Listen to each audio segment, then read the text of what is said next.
नमस्कार. सुवर्ण स्विंग चॅनलवर आत्तापर्यंत तुम्ही सगळ्या प्रकारचे ब्लाऊज, ड्रेस यांची कटिंग आणि शिलाई, शिवाय घरात लागणाऱ्या छोट्या छोट्या गोष्टी म्हणजे एप्रन, पिशव्यापासून अगदी गोधड्यांपर्यंतचे व्हिडिओज बघितले आहेत. तर माझे सध्या जे ऑनलाईन क्लासेस सुरू आहेत त्या विद्यार्थिनींना मी हे सांगत असते की 1 तास तुमचा क्लास झाला तरी दिवसातले कमीत कमी 2 ते 3 तास तुम्ही ह्या कामासाठी दिले पाहिजेत आणि रोजच्या रोज प्रॅक्टिस करत राहिलं पाहिजे.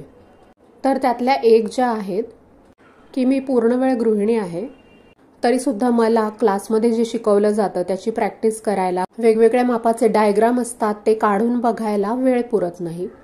तर तुम्ही तुमचा दिवस कसा मॅनेज करता ते पण एकदा चॅनलवर दाखवा. त्यामुळे आजचा हा जो व्हिडिओ आहे तो खास अशा मैत्रिणींसाठी आहे ज्यांना मी माझं काम कसं मॅनेज करते हे बघितल्यामुळे थोडं मोटिवेशन मिळेल.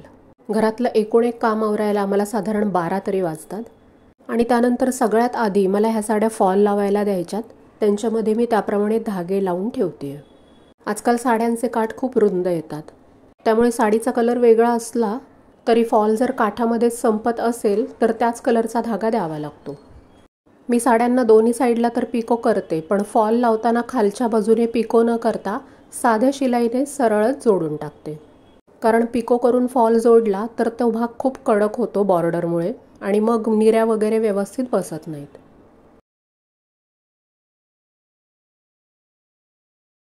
माझ्या मशीनवर बिडिंग किंवा पिको होतं आणि जोपर्यंत खूप जास्त काम नव्हतं किंवा चॅनल वगैरे सुरू केलेला नव्हता तोपर्यंत मी स्वतःच बिडिंगसुद्धा करायची. पण आता इतर सगळे कपडे आणि शिवाय फॉल पिकोसुद्धा मला हँडल होत नाही, म्हणून मग मी फक्त फॉल घेऊन येते आणि जवळच एक जणीकडे पिकोची मशीन आहे, तिच्याकडून साड्यांना पिको करून घेते आणि एका बाजूने साध्या शिलाईने फॉल लावून घेते. म्हणजे खाली आपण जो फॉल जोडतो त्याला पिको न करता साधी सरळ शिलाई मारते. आणि मग वरच्या बाजूने हातशिलाई करायची असते, त्याच्यासाठी पण एक दुसऱ्या ताई आहेत ज्या माझ्या ब्लाऊजचं हुक आहे आणि फॉलसुद्धा लावून देतात. तर आता मी दिवसाच्या कामाची सुरुवात जस्ट केली होती आणि आदल्या दिवशी बिडिंगला आणि फॉल लावायला दिलेल्या साड्या नुकत्याच आलेल्या होत्या. तर त्या सगळ्या साड्यांमध्ये त्यांच्या मॅचिंग कलरचे धागे ठेवून देत होते मी. एकदा हे काम करून ह्या साड्या देऊन टाकल्या म्हणजे संध्याकाळपर्यंत ह्या तयार होऊन येतील. आणि तोपर्यंत माझं चॅनलचं काही काम असेल तर ते, शिवाय क्लास आणि शिवाय शिलाईचं काम असं काय काय होत राहील. शिवाय अधेमध्ये कपडे शिवायला टाकण्यासाठी किंवा घेऊन जाण्यासाठी कस्टमर येतच असतात. शिवाय ह्या एका साडीला बघा रेडीमेड गोंडे दिलेले होते आणि त्याच्या पुढेच ब्लाऊज पीस दिलेला होता. त्यामुळे ब्लाऊज पीस कापतानाच माझ्या लक्षात आलं होतं की ह्याला आपल्याला फोल्ड करून शिलाई मारायला लागणार आहे. फक्त फॉल लावणाऱ्या ताईंना मी हे सांगायला विसरले, त्यामुळे आता नंतर ही शिलाई मलाच करून द्यावी लागेल. आपण दुसऱ्यांकडून कामं करून घेत असलो तरीसुद्धा आपल्याला सुद्धा बारीक लक्ष ठेवावंच लागतं. शिवाय हा एक नेव्ही कलरचा ब्लाऊज काल शिवलेला होता, त्यालासुद्धा होकाय करायला ह्या साड्यांच्या सोबतच देऊन टाकते. मागच्या भागाचा जो स्क्रीनशॉट आहे तो मी ह्याची शॉर्ट्स अपलोड केली होती, तिच्यावरून घेतलाय. तर फॉल लावायला साड्या दिल्यानंतर हे 2 ब्लाऊज मला कट करायचेत आणि शिवाय उद्या चॅनलवर जो व्हिडिओ अपलोड होईल त्याचं रेकॉर्डिंगसुद्धा मला आत्ताच करायचं आहे. 4 वाजता क्लास आहे, त्याच्या आत व्हिडिओचं रेकॉर्डिंग आणि अपलोडिंग पूर्ण व्हावं अशी अपेक्षा आहे. तर आधी मी ह्या साड्या फॉल लावण्यासाठी देऊन येणार आहे आणि त्याच्यानंतर रेकॉर्डिंग सुरू होईल. रेकॉर्डिंग करून झाल्यानंतर 4 वाजता क्लासच्या मुली आल्या. तर अशा पद्धतीने मी हे क्लासेस घेत असते. ऑफलाईनला 3 जणी आहेत. एक कॅमेरेमध्ये यायला कम्फर्टेबल नाही आहे. समोर जो ट्रायपॉड लावला आहे त्याच्यावर वरती मी माझा मोबाईल लावलेला असतो आणि त्याच्यावरून व्हिडिओ कॉलच्या थ्रू तुम्हाला मी हे जे टेबलवर जे काही कटिंग करत असते ते दिसतं. म्हणजेच ऑनलाईन आणि ऑफलाईन असे दोन्ही क्लास मी एकाच वेळी घेते. आता ही जी बॅच चालू आहे ही 21 म्हणता 23 सप्टेंबरला सुरू झाली. आता ह्याच्या नंतरची जी बॅच आहे ती दिवाळी झाल्यानंतरच होईल. म्हणजे साधारण 10 ते 11 नोव्हेंबरपासून नवीन बॅच सुरू होईल.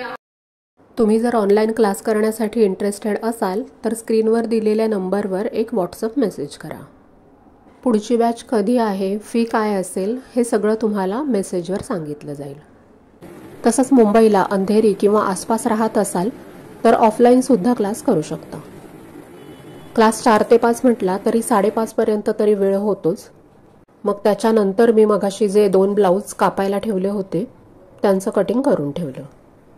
इस्त्री करण्याची ही एक स्टेप किती त्रासदायक वाटत असली तरी ती केल्यामुळे पुढे काम खूप सोपं होतं. कारण अस्तर आणल्यानंतर आपण असं सुद्धा कुठेही ठेवलं गेलेलं असतं. मग त्याला आणि मेन फॅब्रिकला ही अशी व्यवस्थित इस्त्री करून घेतली म्हणजे आपल्याला काम करायला खूप सोयीचं जातं.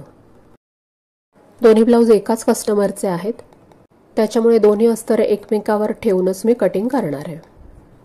साईज जवळजवळ 46 फुलवसची आहे, त्याच्यामुळे 1 मीटर 20 सेंटीमीटर इतकं मी ह्याला अस्तर घेतलंय. उंचीसुद्धा ब्लाऊजची भरपूर आहे. ॲक्च्युली दिवाळीसाठीचे ब्लाऊज आहेत, पण लोकांनी लवकरच द्यायला सुरुवात केलेत. कारण मागच्या वर्षी मी दिवाळीच्या जवळजवळ 10 दिवस आधीच नवीन काहीही काम घ्यायचं बंद केलं होतं. कारण जितकं आलंय ते तरी कंप्लीट झालं पाहिजे. आणि मी सुद्धा शिवून ठेवते, कारण पुन्हा नंतर येणारी कामंसुद्धा असतातच.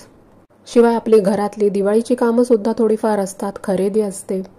सगळ्यासाठीच आपल्याला वेळ पाहिजे असतो.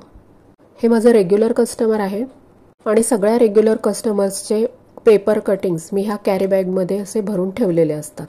आत्ता मी कार्ड पेपरवर पेपर कटिंग्स करायला सुरुवात केली आहे, पण माझे जे जुने पेपर कटिंग्स आहेत ते साध्या पेपरवरचेच होते. तर मग ते व्यवस्थित राहावेत म्हणून मी एका वहीमध्ये ते एकेका पानामध्ये एक पेपर कटिंग अशा पद्धतीने ठेवत होते. आता इथे मध्येच कोणीतरी आलेलं होतं, त्यामुळे गप्पा मारत मारत माझं काम चालू आहे. आता इतक्या वर्षांची सवय झाली आहे. शिवाय माप नेहमीचं हातातलं आहे आणि रोजचाच कटोरी ब्लाऊज आहे, जास्त डिझायनर काम काही नाहीये.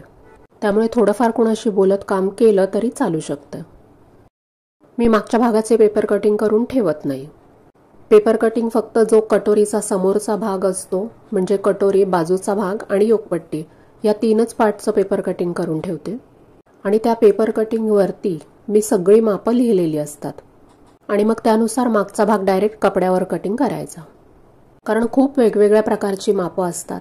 कधीकधी एकाच कस्टमरला आज कटोरी ब्लाऊज तर उद्या 4 टक्स तर दुसऱ्या दिवशी अजून प्रिन्सेस कट पाहिजे असतो. त्यामुळे सगळ्याचेच पेपर कटिंग्स करून ठेवायचे तर मी फक्त पुढच्या भागाचे करून ठेवते. मागचा भाग आपण डायरेक्ट कपड्यावर टाकू शकतो. असं पण फक्त कटोरी आणि डबल कटोरीलाच पेपर कटिंगची गरज पडते. नाहीतर 4 टक्स, प्रिन्सेस कट किंवा 3 पीस प्रिन्सेस कट सगळे आपण डायरेक्ट कपड्यावर कटिंग करू शकतो. फक्त खूप दिवसानंतर ब्लाऊज शिवत असेल तर कस्टमरचं माप वगैरे बदललंय का ते एकदा आधी चेक करून घ्यावं लागतं. माप कमी जास्त झालं असेल तर मग पुन्हा त्याप्रमाणे कटिंग करायचं. ह्या दोन्ही ब्लाऊजची अस्तर, मेन फॅब्रिकची इस्त्री, अस्तर कटिंग शिवाय ह्याच्यानंतर मेन फॅब्रिकवरचं कटिंग हे सगळं करता करताच 7 वाजले. ह्याच्यानंतर आपल्या घरातल्या कामांच्या ड्युटीज तर असतातच. तर अशा पद्धतीने मॅनेज होतं काम आणि असा जातो दिवस. दुपारी खूप उशिरा म्हणजे अगदी 12-1ला जरी तुमचं घरातलं काम आवरलं असेल तरी 1 ते 7 इतका 6 तासाचा वेळ तरी आपल्याला नक्कीच मिळू शकतो, ज्याच्यामध्ये आपण आपल्या आवडीचं काम करू शकतो. स्वयंपाक, जेवण आणि घरातली इतर सगळी कामं झाल्यानंतर शेवटचं काम झालं ते म्हणजे दुसऱ्या दिवशी सकाळी योगा क्लासला जाण्यासाठी मॅट बॅगमध्ये भरून ठेवायचं. ही आज धुतली होती म्हणून बॅगमध्ये ठेवायची, नाहीतर रोज आल्यानंतर बॅग अशीच कपाटात ठेवलेली असते मॅट सकट, ती फक्त बाहेर काढून ठेवायची. एवढंच रोज रात्री करायचं असतं. ते पण कशासाठी तर डबा वगैरे झाल्यानंतर खूप घाई होते, मग क्लासला जायला उशीर होऊ नये म्हणून. उद्या डब्याला पावभाजी द्यायची आहे, त्याच्यामुळे ही सगळी त्याची तयारी. हे सगळं ह्याच्यानंतर मी फ्रीजमध्ये ठेवून देणार आहे.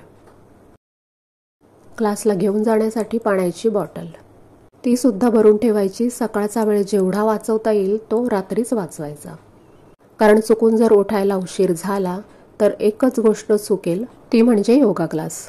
कारण आपण बायका एक वेळ घरातलं कुठलं काम चुकवणार नाही, पण जेव्हा काही अडचण येते, उशीर होतो, तेव्हा आपल्याला स्वतःसाठी काय करायचं असेल ते मात्र बाजूला ठेवलं जातं. टिफिन बनवून 7ला घराबाहेर पडता यावं यासाठी जाताना घालण्याचे कपडे सुद्धा बाहेर काढून ठेवलेले असतात. व्हिडिओ कोणत्याही कारणामुळे आवडला असेल तर लाईक, शेअर आणि सबस्क्राईब करायला विसरू नका. पुन्हा भेटूया अशाच एखाद्या नवीन व्हिडिओमध्ये.